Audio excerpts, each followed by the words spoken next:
आज हम शुरू करेंगे प्रश्नावली 3.5 का क्वेश्चन नंबर 4 से। तो क्वेश्चन नंबर 4 आपको क्या बोल रहा है, यदि निम्न समस्याओं में रैखिक समीकरणों के युग्म बनाइए और उनके हल यदि अस्तित्व हो को किसी भी मतलब किसी बीजगणित विधि से ज्ञात करना है। ठीक है, नीचे हम जो समस्या दिया है इसको समीकरण युग्म बनाना है और कोई भी विधि से हल कीजिए। यहाँ दिया नहीं है कि वज्र गुणनखंड विधि या प्रतिस्थापन विधि या विलोपन विधि, आपको जो अच्छा लगे जो सुविधा लगे हल करने में वो हल करना है।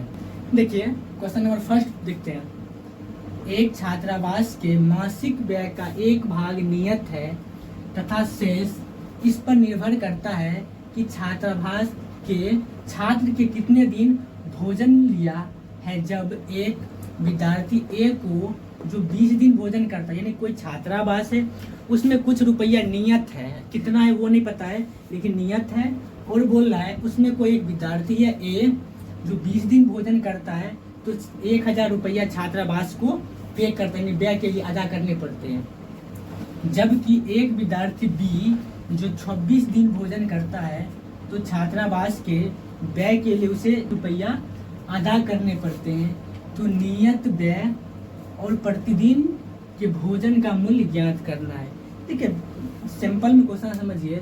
कोई छात्रावास है उसमें बच्चा लोग रहता है, उसमें कुछ रुपया नियत कर दिया है कि जो उसमें रहेगा और जो खाना खाएगा उसमें इतना रुपया देना पड़ेगा, कितना देना पड़ेगा वो नहीं पता है। लेकिन जो बच्चा 20 दिन, एक बच्चा था कोई जो 20 दिन भोजन किया उसको 1000 रुपया देना पड़ा। कोई दूसरा बच्चा था जो 26 दिन भोजन किया उसको 1180 रुपये देना पड़ा। तो उसका नियत व्यय और प्रतिदिन का मूल्य ज्ञात करना है। देखिए इसको हम दो पार्ट में बांट देते हैं। इतना बड़ा क्वेश्चन है कि आधा बोर्ड से लिखिएगा ये। देखिए हल लिखते हैं। यहाँ से पहले मानेंगे क्या हमको निकालना है, उसी को माना नियत व्यय। लिखिए माना कि नियत व्यय बराबर x रुपया। नियत व्यय कितना x रुपया है। प्रतिदिन के भोजन का मूल्य लिखेंगे, प्रतिदिन के भोजन का मूल्य बराबर y रुपया। नियत व्यय x रुपया मान लिए, प्रतिदिन के भोजन का मूल्य y रुपया मान लिए। यहाँ से प्रश्नानुसार लिख देंगे।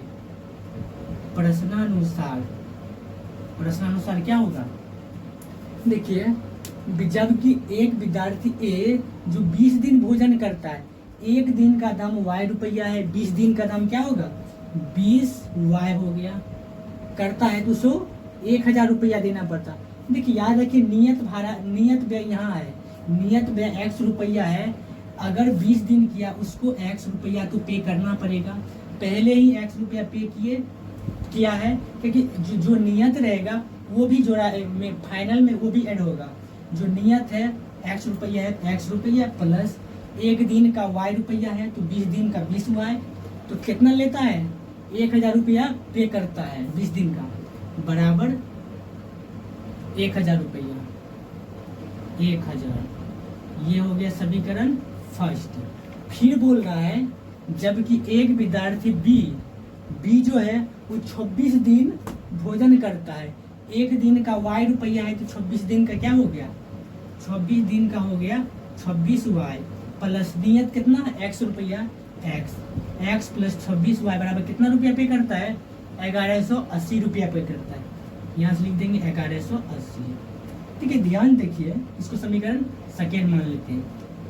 देखिए जो 20 दिन भोजन किया है, एक दिन का y रुपया है, 20 दिन का 20y हुआ है। जो नियत रुपया है, जो नियत व्यय x रुपया है वो भी इंक्लूड होगा, वो भी x प्लस 20y बराबर 1000 होगा। सेकेंड है, इसी में सेकेंड पार्ट है। बोला कोई विद्यार्थी बी है जो 26 दिन भोजन करता है, एक दिन का y रुपया है तो 26 दिन का कितना 26y हुआ, प्लस नियत कितना x प्लस 26y बराबर 1180। अब क्या करेंगे, समीकरण सेकेंड है, इसमें तो निश्चित नहीं है कि कौन विधि से अप्लाई बनाना है तो हम इसको विलोपन विधि से बना देते हैं। लिखेंगे समीकरण फर्स्ट माइनस सेकेंड करने पर क्योंकि फर्स्ट में सेकेंड से घटाएंगे तो x कट जाएगा। लिखेंगे x प्लस 20y बराबर 1000, x प्लस 26y बराबर 1180 रुपया। x प्लस 20y बराबर 1000, x प्लस 26 बराबर 180, तो 1180। देखिए यहाँ जब घटाएंगे तो क्या होगा, साइन चेंज होगा, प्लस में x माइनस में कैंसिल हो गया, 20y माइनस में 26y माइनस में 6y हो जाएगा। 1000 में से 1180 घट जाएगा, क्या हो गया 180 हो जाएगा, माइनस में माइनस माइनस प्लस होगा, यहाँ से y बराबर क्या होगा 180/6। देखो 6 से काटेंगे, 6 कहीं 6, 6 3 18 यानी 30 हो गया। y का मान 30 आया। 30 मतलब क्या, प्रतिदिन एक दिन भोजन करता है उसमें 30 रुपया लेता है। अब यहाँ से समीकरण फर्स्ट में y का मान रख देंगे, जगह कम है तो इसी जगह लिख देते हैं, इसी जगह से समीकरण फर्स्ट में y का मान रखने पर समीकरण फर्स्ट यही है, x प्लस y का मान 30 है, इधर 20 है, 20y है, 30 और 20 को गुना करेंगे क्या होगा, 2 और 3 को गुना करेंगे 6 हुआ, और 1 0 ये 1 0 वो 2 0 हो जाएगा, बराबर कितना 1000 हो गया। यहाँ से x बराबर क्या होगा 1000 माइनस 600, क्या 1000 में 600 घट गया 400 रुपये, x का वैल्यू क्या आया 400 आया। इसका मतलब नियत जो व्यय है x रुपया यानी 400 रुपया है, प्रतिदिन का मूल्य y रुपया यानी कितना है 30 रुपया है। I hope first number fourth का फर्स्ट के समझ गए होंगे। देखिए लास्ट में आपको ये भी लिख देना पड़ेगा, इसको मिटाते हैं, आप समझ गए होंगे। लास्ट में आपको लिख दीजिएगा नियत व्यय बराबर कितना है 30 रुपया, 30 रुपया प्रतिदिन के भोजन का मूल्य बराबर कितना रुपया होगा 400 रुपया है, तो लिख देंगे 400 रुपया। एक दिन का नियत व्यय जो नियत जो है, सॉरी नियत हो गया 400 उल्टा हो गया, नियत जो मेरा हुआ 400 रुपया हो जाएगा, प्रतिदिन का मूल्य 30 रुपया हुआ। प्रतिदिन को हम क्या माने थे y माने थे, y बराबर 30 है। आप समझ गए होंगे जो नियत व्यय था वो 400 रुपया था, प्रतिदिन का भोजन का मूल्य 30 रुपया था। आई होप क्वेश्चन नंबर 4 का फर्स्ट समझ गए होंगे। अब हम देखते हैं क्वेश्चन नंबर 4 का सेकेंड। देखिए सेकेंड नंबर क्या है क्वेश्चन, सेकेंड नंबर एक भिन्न 1/3 हो जाती है जब उसके अंश में 1 घटा दिया जाता है, यानी कोई भिन्न है उसमें 1 घटा देंगे तो वह 1/3 हो जाएगी, और वह 1/4 हो जाती है जब हर में 8 दो जोड़ दिया जाए। अगर उसके हर में 8 जोड़ देंगे तो 1/4 हो जाती है, तो वह भिन्न ज्ञात करने बोल जाए। फिर तो इसको हम हल करेंगे। सबसे पहले हमको भिन्न मानना पड़ेगा, लिखेंगे माना कि अंश बराबर x, हर बराबर y, तो यहाँ से भिन्न क्या होगा, भिन्न बराबर x/y हो गया। यहाँ से लिखेंगे प्रश्नानुसार क्या होगा 1/3 हो जाती है जब उसके अंश में 1 घटाया जाए। मेरा भिन्न तो x/y था, उसके अंश में अगर 1 घटा देंगे तो 1/3 हो जाती है, बराबर 1/3 हो जाती है। जो बोला वही हम किए, जो भिन्न है उसमें अंश में 1 घटा दिए, अंश तो मेरा x से x में 1 घटा दिए, y यानी हर को वैसे छोड़ देंगे तो क्या हो जाता है 1/3 हो जाते हैं। यहाँ से हम क्रॉस मल्टीप्लाई करेंगे, क्या होगा 3 से ऊपर के प्रत्येक एलिमेंट में यानी प्रत्येक जो टर्म है उसमें मल्टीप्लाई होगा, 3 × x - 1 बराबर y हो जाएगा। यहाँ से क्या हो जाएगा 3x गुना करेंगे 3x -3 बराबर y, 3 में x गुना करेंगे 3x, 3 - x करें -3 बराबर y, तो y।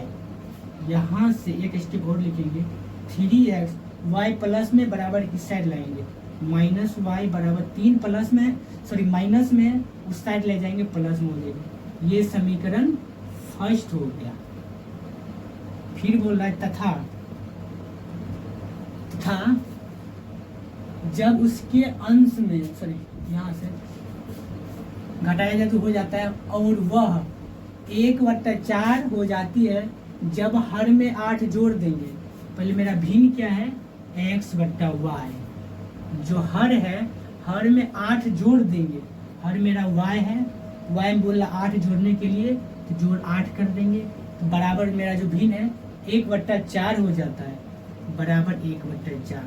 जब यहाँ से हम क्रॉस मल्टीप्लाई करेंगे, y + 8 को 1 से गुना करेंगे, तो यहाँ से लिख देंगे y + 8।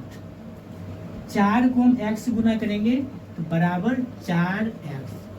यहाँ से x को इस साइड लाते हैं, नहीं 8 है बराबर, y को हम उस साइड लेके चलते हैं, बराबर की साइड 4x है, y प्लस में बराबर की साइड चलेगा, क्या होगा -y। यहाँ से लिख देंगे 4x - y बराबर 8, समीकरण सेकेंड। ध्यान से देखिए, समीकरण फर्स्ट और सेकेंड, इसमें भी y माइनस है, इसमें भी y माइनस है।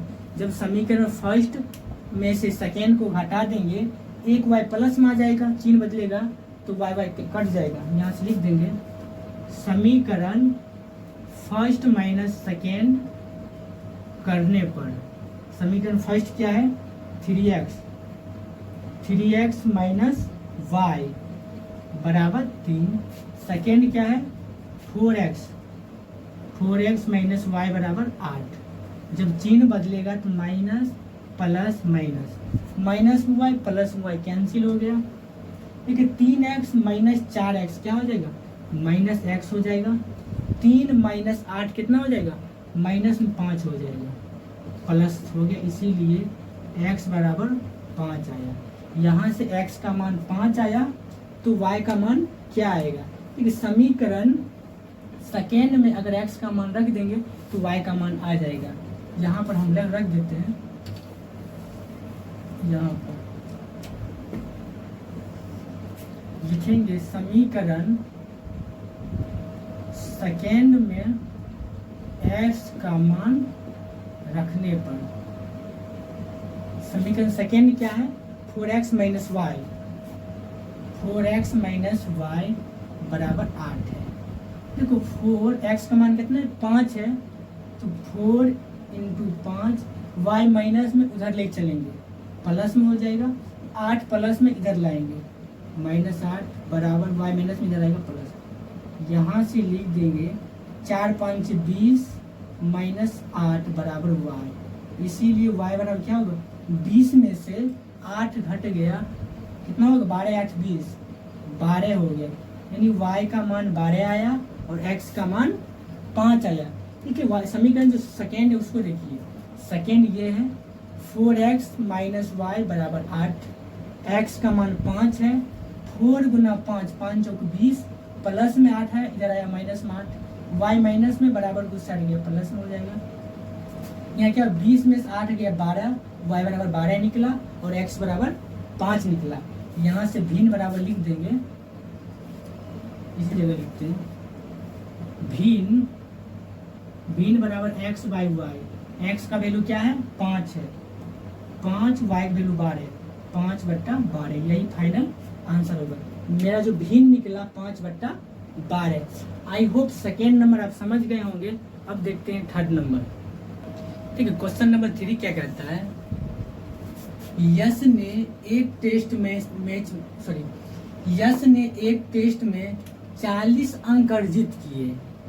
जब उसे प्रत्येक सही उत्तर पर 3 अंक मिले तथा अशुद्ध उत्तर पर 1 अंक की कटौती की गई, यदि उसे सही उत्तर पर 4 अंक मिले तथा अशुद्ध उत्तर पर 2 अंक की कटौती हुई तो यश 50 अंक अर्जित करते हैं, तो टेस्ट में कितने प्रश्न होगा।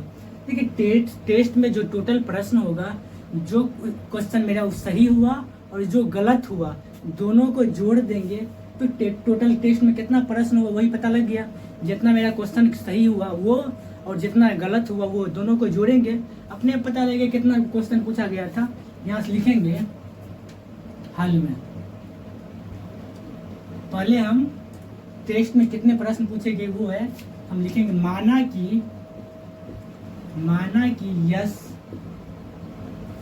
कि यश को सही प्रश्न की संख्या x, यश माना कि यश को सही प्रश्न की संख्या x मान लिए। यश को सही प्रश्न की संख्या x और अशुद्ध बोल रहा है, अशुद्ध प्रश्न लिखेंगे, अशुद्ध प्रश्न की संख्या बराबर y मान लिए। यहाँ से लिखेंगे प्रश्नानुसार क्या होगा, यश 40 अंक अर्जित करते हैं कब, जब 3 अंक मिले, उसे प्रत्येक सही पर 3 अंक मिले। प्रत्येक सही, अगर x प्रश्न सही होंगे, कितना सही उसको पता नहीं है, x सही हुआ, कितना हुआ सही प्रश्न कितना है पता नहीं है, लेकिन सही होने पर 3 अंक मिले यानी 3x, तथा अशुद्ध पर 1 अंक की कटौती हुई। अशुद्ध अंक कितना था, 1 अंक कटौती हुआ, माइनस y कितना अंक टोटल था, 40 अंक अर्जित किए तो 40। समीकरण इसको फर्स्ट मान लिए। फिर तथा क्या होगा, फिर बोले यदि उसे 4 अंक मिले तो सही की संख्या x है, 4 अंक मिले तो 4x, और अशुद्ध उत्तर पर 2 अंक की कटौती हुई। कटौती मतलब कि अशुद्ध उत्तर की संख्या y है तो 2y, कटौती मतलब माइनस तो माइनस, बराबर कितना अंक मिला उसको, 50 अंक अर्जित किया, 50। इसको समीकरण सेकेंड मान। ठीक है, फिर समझिए हम इक्वेशन कैसे बनाए, समीकरण कैसे बनाए वो समझिए। बोला यश नाम कोई लड़का था, उसको कहीं टेस्ट देने गए थे, उसमें उसको 40 अंक मिला। कितना मिला, 40 अंक मिला। कब, जब उसे प्रत्येक सही उत्तर पर 3 अंक मिले। उसको कितना सही हुआ वो पता नहीं है, लेकिन उसको 3 अंक मिले, इसलिए हम सही प्रश्न की संख्या x माने तो 3 अंक मान हुआ आया तो 3x। अशुद्ध पर 1 अंक कटौती हुए, अशुद्ध अंक की संख्या हम 1 था, सॉरी y माने 1 अंक कटौती हुआ, 1 गुना y क्या हुआ, y होगा, कटौती हुआ इसलिए माइनस का साइन दिए, बराबर कितना आया उसको 40 अंक तो 40 फर्स्ट हुआ। देखिए फिर सेकेंड समीकरण बनाने के लिए आगे पढ़ेंगे। यदि उसे सही उत्तर पर 4 अंक मिले, सही उत्तर जो हुआ x, 4 अंक मिले तो 4x। फिर बोला अशुद्ध पर उसे 2 अंक कटते हैं, अशुद्ध की संख्या y तो 2 अंक कटते हैं 2y, कटते मतलब निगेटिव माइनस, बराबर कितना अंक उसको मिलते हैं 50 तो 50। ये समीकरण सेकेंड हुआ। इसको अब समीकरण फर्स्ट और सेकेंड को हल कीजिए और बनाइए। ठीक है, ध्यान देखिए, समीकरण फर्स्ट में अगर हम 2 से गुना करेंगे, फर्स्ट में 2 से गुना करेंगे और जोड़ देंगे, सॉरी घटा देंगे तो माइनस में 2y या प्लस में 2y कट जाएगा, घटाएंगे तो चिन्ह बदल जाएगा, ये प्लस में हो जाएगा। लिखेंगे समीकरण फर्स्ट गुना 2 माइनस सेकेंड करने पर, समीकरण फर्स्ट ये है, इसमें 2 से गुना करेंगे, माइनस सेकेंड समीकरण 2 से गुना करते हैं, 3 दूना 6x हो जाएगा, माइनस 2y बराबर 40 दूना 80 हो जाएगा, 80। सेकेंड क्या है, 4x minus 2y, 4x minus 2y बराबर 50 हो गया। जब इसको हम घटाएंगे तो चिन्ह क्या हो जाएगा, मेरा बदल जाएगा, माइनस प्लस माइनस, यहाँ ये जो था 50 है, ये माइनस हो जाएगा, चिन्ह बदलेगा तो माइनस हो जाएगा, प्लस माइनस में 2y, प्लस में 2y कैंसिल हो गया। देखो 6x माइनस 4x कितना x हो जाएगा, 2x हो जाएगा, बराबर 80 में से 50 गया, क्या होगा 5 दिन 8 30 हो जाएगा। इसीलिए x बराबर 30/2 कट गया 15, यानी x बराबर कितना हुआ 15। इसका मतलब यश को प्रश्न जो सही हुआ था, सही प्रश्न की संख्या कितना था 15 था। अब x का मान निकल गया तो समीकरण फर्स्ट में x का मान रख देंगे y का मान निकल जाएगा। लिखेंगे यहाँ से समीकरण फर्स्ट में x का मान रखने पर समीकरण फर्स्ट यही है 3 गुना 15, 15 तिया 45 हो गया, माइनस y बराबर 40। देखो x का मान 15 है, 15 में 30 गुना करेंगे 45, माइनस y हो गया बराबर 40 है, 40 लिख देंगे। देखो 40 को इस साइड लाएंगे और उधर y को उस साइड ले जाएंगे। जब 40 को इस साइड लेकर आएंगे, 40 प्लस में इधर आएगा तो माइनस में 40 हो जाएगा, y माइनस में उधर जाएगा प्लस में y हो जाएगा। यहाँ से आया y इक्वल टू 45 में 40 घटा 5 हुआ 5, इसीलिए y इक्वल टू 5। इसका मतलब अशुद्ध प्रश्न की संख्या y है और सही प्रश्न की संख्या कितना है x है, यानी 15 है। तो लिखेंगे कि टेस्ट में कितना प्रश्न थे, यहाँ से लिखेंगे नीचे में कुल प्रश्न की संख्या बराबर लिख देगा सही प्रश्न की संख्या प्लस अशुद्ध प्रश्न की संख्या बराबर सही, बार लिख दीजिएगा सही प्रश्न की संख्या प्लस में अशुद्ध प्रश्न की संख्या। सही कितना है 15 है, 15 प्लस गलत कितना है y मतलब गलत 5 है, 5 बराबर कितना होगा 20 होगा। यानी सही प्रश्न की संख्या 15 है, गलत प्रश्न की संख्या 5 है। जब दोनों को जोड़ दिए कुल प्रश्न की संख्या 20 निकल गया। आई होप क्वेश्चन नंबर 4 का थर्ड समझ गए होंगे। अब देखते हैं क्वेश्चन नंबर 4 का फोर्थ, आप लोग बने रहे हैं। ये क्वेश्चन नंबर 4 कुछ टफ है और इस क्वेश्चन कुछ लिखा है, क्वेश्चन छूटा हुआ। देखिए आपके एनसीईआरटी में ये जो रेड कलर से लिखे हुए इतना दूर गायब ही कर दिया, इतना दूर का जो वर्ड है इसको गायब ही कर दिए है। बोल रहा है क्वेश्चन नंबर 4 देखिए, एक राजमार्ग पर 2 स्थान ए और बी, कोई राजमार्ग यानी कोई रास्ता है उस पर 2 स्थान है, एक है ए और दूसरा है बी, ठीक है। उस पर 100 किलोमीटर की दूरी पर है, ए और बी के बीच की दूरी 100 किलोमीटर है, 100 किलोमीटर, ठीक। उसके बाद बोल रहा है एक कार ए से, एक जो यहाँ पर कोई कार है, यहाँ पर कोई कार है, मान एक कोई कार है, कार ए से तथा दूसरी कार बी से एक ही समय पर चलना प्रारंभ करती है यदि वे भिन्न भिन्न चालों में, बोल रहा है एक कार ए से तथा दूसरी कार बी से एक ही समय पर चलना प्रारंभ करती है, तो यदि कार भिन्न भिन्न चालों से एक ही दिशा में चले, अगर कोई चाल एक जो एक पॉइंट है ए पर कोई कार है, बी पर भी कोई कार, मानिए कोई कार है, अगर दोनों कार एक ही दिशा में, मानिए कि इसी दिशा में कोई दो कार चल रहा है, इसी दिशा में चल रहा है, अगर एक ही दिशा में चले तो बोल रहा है एक ही समय पर चलना प्रारंभ करती है यदि कार भिन्न भिन्न चालों से एक ही दिशा में चलती है तो 5 घंटे पश्चात मिलता है। ये दोनों जो कार है 1 घंटा में, मानिए एक ये है, सेकेंड ये है, अगर यहाँ से चलना प्रारंभ करिए तो यहाँ पर 5 घंटा पूर गया, इसको यहाँ पर 5 घंटा पूर गया, ये दोनों का टाइम बराबर है, दोनों का समय जो है बराबर है, लेकिन बोला पहला जो कार है और दूसरा कार है दोनों का चाल क्या है अलग अलग है, दोनों का चाल अलग है। तो बोल रहा है 5 घंटा बाद दोनों एक ही पॉइंट पर मिला, इस पॉइंट पर मानिए मिला, इसका टाइम क्या है दोनों के लिए टाइम 5 घंटा है। मानिए अगर हम मान लेंगे कार ए की चाल x किलोमीटर प्रति घंटा और कार बी की चाल जो है बी की चाल y किलोमीटर प्रति घंटा मान लेंगे, तो ए और बी के बीच का चाल क्या होगा, ए और बी के बीच का चाल नहीं होगा।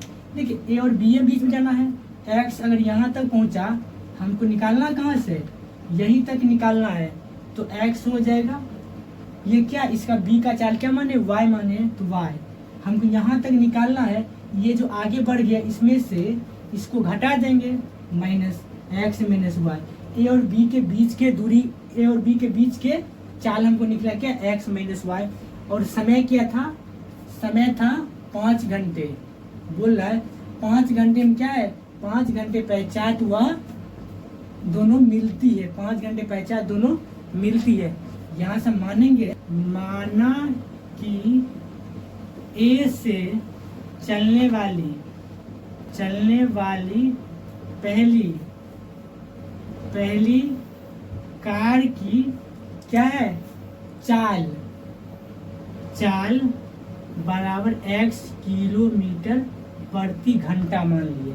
देखो हम घंटा क्यों माने हैं, देखिए ये जो मेरा जो दूरी है दोनों के बीच दूरी किलोमीटर में है और टाइम जो है घंटा में, इसलिए इसकी जो चाल माने है किलोमीटर प्रति घंटा। माना कि ए से चलने वाली पहली कार है इसकी चाल को हम x मान लिए। ये जो है इसका जो चाल है ए, इसका चाल हम x मान लिए, यहाँ x चाल से चल रहा है। फिर उसके बाद है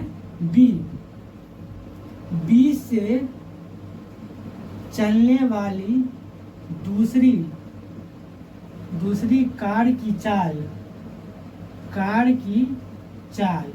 क्या हो गया, बराबर y किलोमीटर प्रति घंटा हो गया। देखिए बी का जो चाल है, ये जो बी है इसका हम मान लिए चाल y किलोमीटर प्रति घंटा। उसके बाद हम प्रश्न के अनुसार लिखेंगे। प्रश्न के प्रथम खंड के या प्रथम स्थिति से, देखिए प्रथम स्थिति से क्या होगा, देखिए आप एक सूत्र पढ़ेंगे, चाल बराबर होता है दूरी बटा समय। यहाँ से दूरी बराबर क्या हो गया, चाल गुना समय निकल गया। देखो ए और बीच का दूरी क्या है, 100 किलोमीटर है। ए और ए से लेकर बी तक दोनों की टाइमिंग क्या है, समय कितना लगा हमको, 5 घंटा लगा। तो चाल क्या होगा, ए और बी के बीच का चाल क्या होगा, x माइनस वाई होगा। ए और बी से बीच के निकालना है, अगर ए से चला यहाँ तक 5 पूर गया, बी से यहाँ चला, इसका जो चाल होगा x माइनस वाई होगा। इसलिए यहाँ से लिखेंगे चाल, इसका चाल क्या हो जाएगा x माइनस वाई। समय क्या हो जाएगा 5 घंटे है, 5 घंटे। इसको हम लिखेंगे दूरी बराबर क्या होता है, चाल गुना समय। दूरी क्या है 100 किलोमीटर है। आपको फिगर बना देना है, लिख देंगे 100 किलोमीटर। चाल क्या है यहाँ x माइनस वाई। टाइम क्या है मेरा 5 घंटा, तो 5। यहाँ से एक समीकरण है, देखिए 5 गुना में अगर इधर हम भाग में ले जाएंगे तो लिख सकते हैं x माइनस वाई बराबर 100 बट्टा में 5। काटेंगे 5 इकाई 5, 20 5 100, x माइनस वाई बराबर 20। समीकरण फर्स्ट हो गया। ठीक है, ध्यान से हम कैसे किए, देखिए हम ए से चलने वाले कार की चाल जो x किलोमीटर मान लिए, बी से चलने वाले कार की चाल y किलोमीटर प्रति घंटा मान लिए। देखो ए से मान लिए, बी से मान लिए, ए और बी के बीच का चाल क्या होगा, अगर ए से कोई x किलोमीटर जा रहा है x तक, बी से जा रहा है y तक 5 किलोमीटर, ए और बी के बीच का चाल क्या होगा, x ये है x माइनस वाई। इतना में से इसको घटा देंगे, इतना का मान निकल जाएगा, वही लिख दी x माइनस वाई। चाल मेरा यही है, समय 5 है, दूरी बराबर चाल गुने समय होता है। दूरी का मान दिया है 100 किलोमीटर, चाल का मान x माइनस वाई दिया हुआ है, समय क्या है 5 दिया हुआ 5 घंटा। उसके बाद 5 गुना में इधर आएगा भाग में, x माइनस वाई बराबर 100 बट्टा 5। काट देंगे 5 इकाई 5, 20 5 100, x माइनस वाई बराबर कितना आया 20 है। समीकरण फर्स्ट हो गया।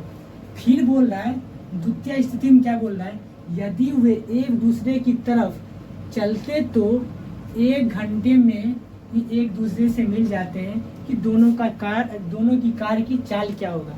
देखिए फोटो फर्स्ट स्थिति के लिए था, सेकेंड स्थिति में इसको हम मिटा देते हैं। आपको 2 बार फोटो बनाना है ताकि क्लियर में समझ जाएंगे। फर्स्ट स्थिति के लिए था, सेकेंड स्थिति इसको मिटा। देखिए सेकेंड स्थिति क्या है, यदि वे एक दूसरे के तरफ 1 घंटे में ही मिल जाते हैं, यानी कोई पॉइंट दोनों है, ए है और बी है, बीच का दूरी 100 है। बोला एक दूसरे की तरफ, यहाँ से ये कार इधर चल रहा है, यहाँ से ये कार इधर चल रहा है, दोनों जो है 1 घंटा में मिल जाता है। ये x हुआ, ये y हुआ। a और b के बीच का चाल क्या होगा? x प्लस वाई, ये ना होगा जी, x प्लस वाई होगा। तो यहाँ से लिख देंगे क्या था, यहाँ प्रथम स्थिति है, यहाँ लिख देंगे द्वितीय स्थिति। द्वितीय स्थिति से यहाँ चाल क्या हो जाएगा? हमको चाल हो जाएगा x प्लस वाई। समय क्या हो गया? 1 घंटा, 1 घंटा है। दूरी क्या है?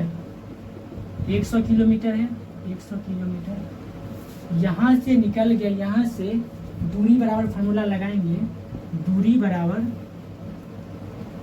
चाल गुना समय। चाल दूरी क्या है? 100 है। चाल में ना क्या है? x प्लस वाई है, x प्लस वाई। टाइम क्या है? टाइम क्या? 1 घंटा, इसमें 1 से मल्टीप्लाई करेंगे, यहाँ से निकल जाएगा x प्लस वाई बराबर 100। समीकरण सेकेंड आया। देखिए समीकरण ये हुआ फर्स्ट, ये हुआ सेकेंड। समीकरण फर्स्ट और सेकेंड के हल करने के बाद जो x का वैल्यू निकलेगा वो कार a की चाल होगा, जो y का वैल्यू निकलेगा वो कार b की चाल है। वही बोल रहा है दोनों कारों की चाल ज्ञात करने के लिए। देखिए ये सब आप समझ गए होंगे, इसको मिटाते हैं और सिर्फ समीकरण को हल करते हैं। देखिए समीकरण फर्स्ट और सेकेंड को लिख दिए, बाकी सबको क्लीन कर दिए। यहाँ से लिखेंगे समीकरण फर्स्ट और सेकेंड को जोड़ देंगे, y वाली टर्म कट जाएगा।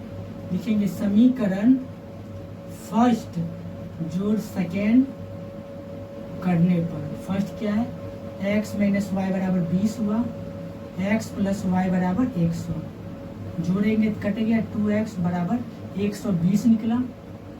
यहाँ से x बराबर 120 बट्टा 2 काट दिए, 60 निकला, यानी x बराबर 60। उसके बाद समीकरण फर्स्ट में x का मान रख देंगे। समीकरण फर्स्ट में x का मान रखने पर समीकरण फर्स्ट क्या है? x माइनस वाई बराबर 20, x माइनस वाई बराबर 20। x का मान जब 60 रखेंगे, 60 माइनस वाई बराबर 20 हो गया।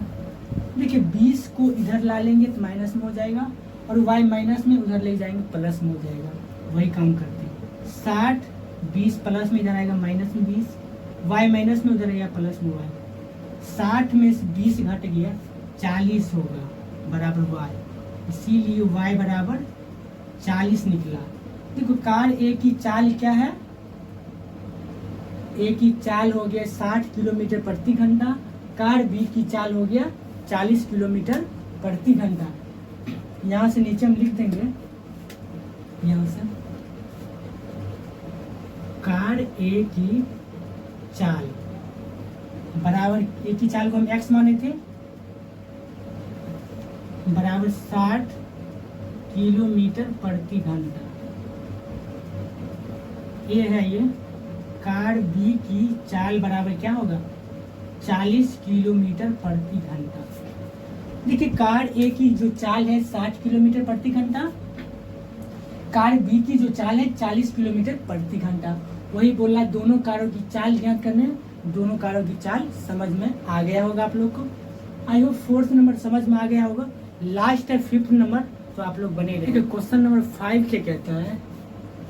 एक आयत का क्षेत्रफल 9 इकाई कम हो जाता है यदि उसकी लंबाई 5 इकाई कम कर दी जाए और चौड़ाई 3 इकाई बढ़ा दी जाए। यानी कोई आयत है, अगर उसकी लंबाई को 5 इकाई कम कर देंगे और 3 इकाई बढ़ा देंगे तो दोनों का जो क्षेत्रफल है, मेन जो आयत का क्षेत्रफल है उसमें से 9 इकाई घट जाता है। तो बोले यदि हम लंबाई को 3 इकाई बढ़ाए, 3 और लंबाई को 3 इकाई और चौड़ाई को 2 इकाई बढ़ा दे तो क्षेत्रफल 67 इकाई बढ़ जाता है। तो आयत की विमाएं ज्ञात करनी। आयत की विमाएं मतलब लंबाई और चौड़ाई बोल रहा है। सबसे पहले हम आयत की लंबाई और चौड़ाई मान लेंगे, हल करेंगे। माना कि आयत की लंबाई बराबर x, चौड़ाई बराबर y, तो आयत का क्षेत्रफल क्या होगा? आयत का क्षेत्रफल, आयत का क्षेत्रफल होता है लंबाई गुना चौड़ाई, लंबाई x है तो x गुना चौड़ाई y है तो y, यानी एक्स वाई हो गया। यहाँ लिखेंगे प्रश्नानुसार, प्रश्नानुसार क्योंकि प्रश्न के अनुसार क्या बोलता है, यदि उसकी लंबाई में 5 इकाई कम कर दी, लंबाई है, लंबाई में 5 कम कर देंगे और चौड़ाई में 3 बढ़ा देंगे, उसका जो चौड़ाई है, चौड़ाई कितना है y, चौड़ाई में 3 बढ़ा देंगे, बढ़ा दी, उसकी लंबाई में 5 इकाई कम कर दी और चौड़ाई 3 इकाई बढ़ा दी जाती है, तो आयत का क्षेत्रफल 9 इकाई कम हो जाती, तो आयत का क्षेत्रफल 9 इकाई कम हो जाती है। वही जो बोला वही लिखेंगे, बोला एक आयत का क्षेत्रफल 9 इकाई कम हो जाती है, क्षेत्रफल 9 इकाई कम हो जाती है यदि उसकी लंबाई 5 इकाई कम कर दी, उसकी लंबाई 5 इकाई कम कर दी, लंबाई x है, 5 इकाई कम की x माइनस वाई, और बोला चौड़ाई 3 इकाई बढ़ा दी, चौड़ाई मेरा y है तो y प्लस 3 बढ़ा दिया, तो बोल रहा है कि आयत का जो क्षेत्रफल है वो 9 माइनस 9 कम हो जाता है। तो यहाँ से एक समीकरण आएगा, इन दोनों को जब मल्टीप्लाई करेंगे तो क्या आएगा, देख लीजिए, इन दोनों को मल्टीप्लाई x और y, x y हो जाएगा, x में हम 3 से गुना करेंगे प्लस है प्लस 3x, माइनस 5 में अगर y से करेंगे minus 5y, minus plus minus 5 दिया 15 हो गया, बराबर xy माइनस 9।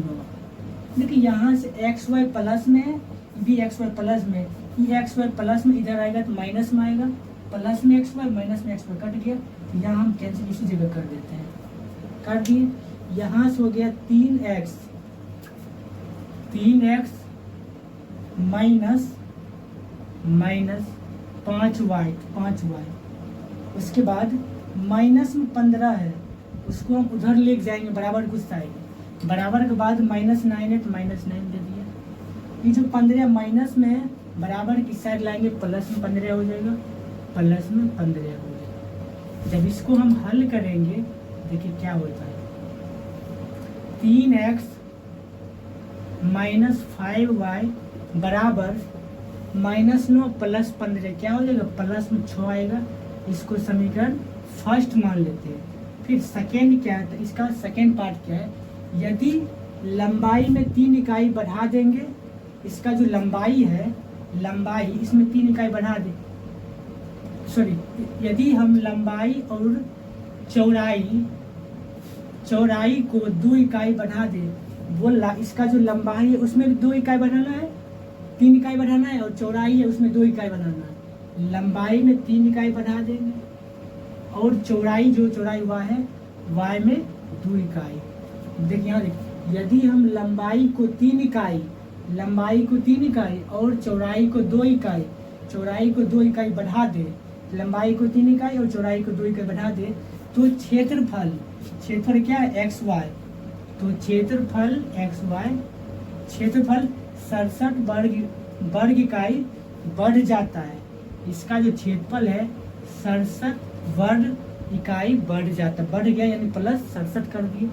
जब इसको हल करेंगे यहाँ से मेरा दूसरा इक्वेशन आएगा, एक्स वाई हो जाएगा, एक्स में 2 से गुना किए 2x प्लस 3y किए 3y प्लस प्लस प्लस 3 दूना 6 बराबर एक्स वाई हो जाएगा प्लस 67। जब इसको हम हल करेंगे प्लस में एक्स वाई, ये भी प्लस में है, ये प्लस वाले को इधर लाएंगे, प्लस में एक्स वाई माइनस में एक्स वाई कैंसिल हो जाएगा, इसको हम इसी जगह काट देते हैं, कैंसिल हो गया।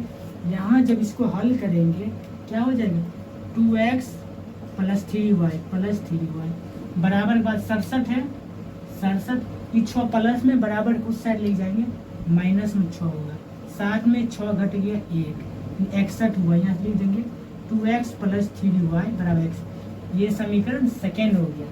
देखिए एक बार और क्लियर में समझिए, क्वेश्चन के प्रथम जो भाग है उसमें बोल रहा है यदि आयत का क्षेत्रफल 9 वर्ग इकाई कम हो जाता है, आयत का क्षेत्रफल xy है, इसमें 9 इकाई कम कर दिए। यदि उसकी लंबाई 5 कम की जाए, उसकी लंबाई 5 कम कर दी जाए और चौड़ाई 3 बढ़ा दी जाए, चौड़ाई में 3 बढ़ा दिए। जब इन दोनों को मल्टीप्लाई करके हल किए तो 3x - 5y बराबर 6 समीकरण फर्स्ट आ गया। फिर बोल रहा है यदि हम लंबाई को 3 और चौड़ाई को 2 क्या कि बढ़ा दे मतलब जोड़ दिए, बढ़ाने मतलब जोड़ देना, बढ़ा दे तो क्षेत्रफल क्या है 67 वर्ग इकाई बढ़ जाता है। तो क्षेत्रफल मेरा क्या है 67 वर्ग इकाई बढ़ गया। जब इसको हल किए 2x + 3y बराबर 61 आया, समीकरण सेकेंड आ गया। ठीक है, यहाँ से समीकरण फर्स्ट और सेकेंड दोनों को जब हल करेंगे तो x और y का मान निकलेगा। इधर हम मिटाते हैं समीकरण को हल करने के लिए, इस साइड मिटाते हैं। ठीक है, अगर हम समीकरण फर्स्ट में 3 से गुना करेंगे और सेकेंड में 5 से गुना करेंगे, 5 × 3 = 15, 3 × 5 = 15, -15y + 15y कैंसिल हो गया। दोनों को जोड़ेंगे तब लिखेंगे समीकरण फर्स्ट गुना 3, यहाँ 3 है तो फर्स्ट में 3 से करेंगे 3 प्लस सेकेंड गुना 5 करने पर समीकरण फर्स्ट में 3 से गुना है, फर्स्ट मेरा यही है, 3 से करेंगे 3 × 3 = 9x माइनस 5 × 3 = 15y बराबर 3 × 6 = 18। समीकरण सेकेंड में 5 से गुना करेंगे, समीकरण सेकेंड यही है, 5 दूना 10x प्लस 5 × 3 = 15y बराबर 61 में 5 करेंगे, 5 में 1 से करेंगे 5 में 6 से गुना करेंगे 6 × 5 = 30, 305। दोनों को जोड़ दिए 15y कैंसिल हो गया, 15y प्लस में ऊपर माइनस में कैंसिल हुआ।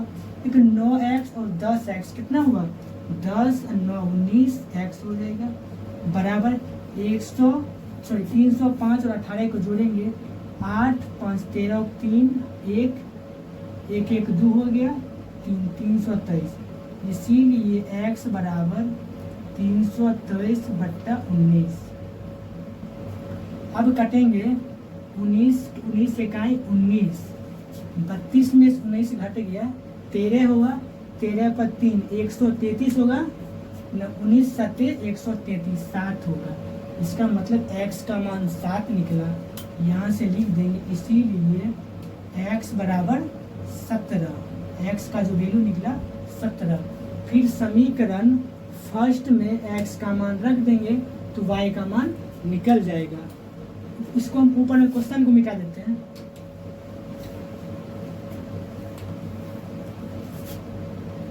लिखेंगे समीकरण फर्स्ट यही है, फर्स्ट में x का मान रखने पर फर्स्ट क्या है यही है, इसमें x का मान रखेंगे 17 × 51 माइनस 5y बराबर 6। ठीक है, समीकरण फर्स्ट यही है, फर्स्ट में x का मान 17 रखेंगे, 17 में 3 से गुना करेंगे 51 हुआ, माइनस 5y बराबर 6 है तो 6 हुआ।